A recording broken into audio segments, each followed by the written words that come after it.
ओम नमो भगवते वासुदेवाय नमः। कार्तिक मास की आपको हार्दिक शुभकामनाएं।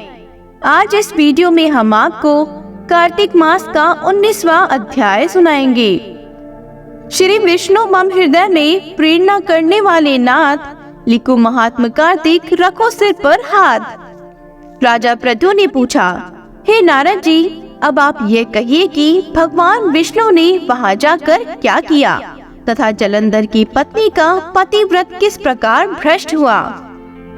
नारद जी बोले, जलंधर के नगर में जाकर विष्णु जी ने उसकी पतिव्रता स्त्री वृंदा का पतिव्रत भंग करने का विचार किया। वे उसकी नगर के उद्यान में जाकर ठहर गए और रात में उसको स्वप्न दिया। वह भगवान विष्णु की माया और विचित्र कार्य पद्धति थी और उसकी माया द्वारा जब वृंदा ने रात में वह स्वप्न देखा कि उसका पति नग्न होकर सिर पर तेल लगाए महिष पर चढ़ा है, वह काले रंग के फूलों की माला पहने हुए है तथा उसके चारों हिंसक जीव हैं। वह सिर मुड़ाए हुए अंधकार में दक्षिण दिशा की ओर जा रहा है। उसने नगर को अपने साथ समुद्र में डूबा हुआ इत्यादि बहुत से स्वप्न देखे। तत्काल ही वह स्वप्न का विचार करने लगी। इतने में उसने सूर्य देव को उदय होते हुए देखा तो सूर्य में उसे एक छिद्र दिखाई दिया तथा वह कांतिहीन था। इसे उसने अनिष्ट जाना और वह भयभीत हो रोती हुई छज्जे, अटारी तथा भूमि कहीं भी शांति को प्राप्त न हुई। फिर अपनी 2 सखियों के साथ उपवन में गई, वहां भी उसे शांति नहीं मिली। फिर वह जंगल में निकल गई। वह उसने सिंह के समान 2 भयंकर राक्षसों को देखा, जिससे वह भयभीत हो भागने लगी।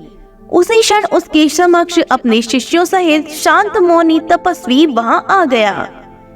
भयभीत वृंद उसके गले में अपना हाथ डाल उससे रक्षा की याचना करने लगी।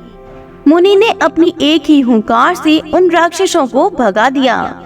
वृंदा को आश्चर्य हुआ तथा वह भय से मुक्त हो मुनिनाथ को हाथ जोड़ प्रणाम करने लगी। फिर उसने मुनि से अपने पति के संबंध में उसकी कुशलक्षेम का प्रश्न किया।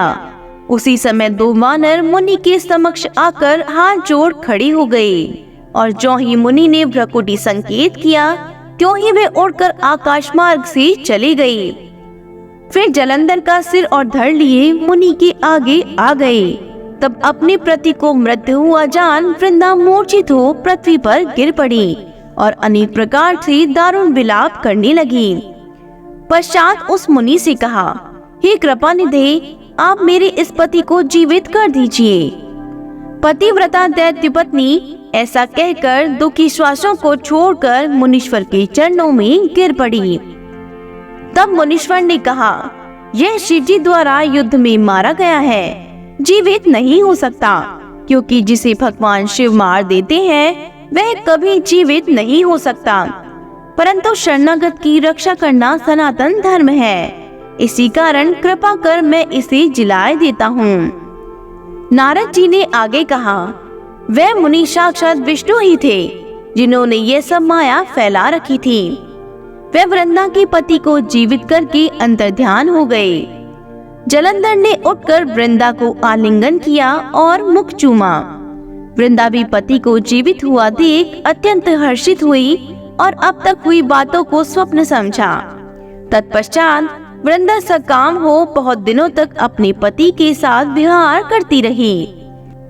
एक बार सुरत एवं संभोग काल के अंत में उन्हीं विष्णु को देखकर उन्हें ताड़ित करती हुई बोली, हे पराई स्त्री से गमन करने वाले विष्णु, तुम्हारे शील को धिक्कार है। मैंने जान लिया है कि मायावी तपस्वी तुम ही थे। इस प्रकार कहकर कुपित पतिव्रता वृंदा ने अपने तेज को प्रकट करते हुए भगवान विष्णु को शाप दिया, तुमने माया से 2 राक्षस मुझे दिखाए थे, वही दोनों राक्षस किसी समय तुम्हारी स्त्री का हरण करेंगे। सर्पेश्वर जो तुम्हारा शिष्य बना है, यह भी तुम्हारा साथी रहेगा। जब तुम अपनी स्त्री के विरह में दुखी होकर विचरोगे, उस समय वानर ही तुम्हारी सहायता करेंगे। ऐसा कहती हुई पतिव्रता वृंदा अग्नि में प्रवेश कर गई। ब्रह्मा आदि देवता आकाश से उसका प्रवेश देखते रहे। वृंदा के शरीर का तेज पार्वती जी के शरीर में चला गया। पतिव्रत के प्रभाव से वृंदा ने मुक्ति प्राप्त की। इसी के साथ 19वां अध्याय संपूर्ण होता है।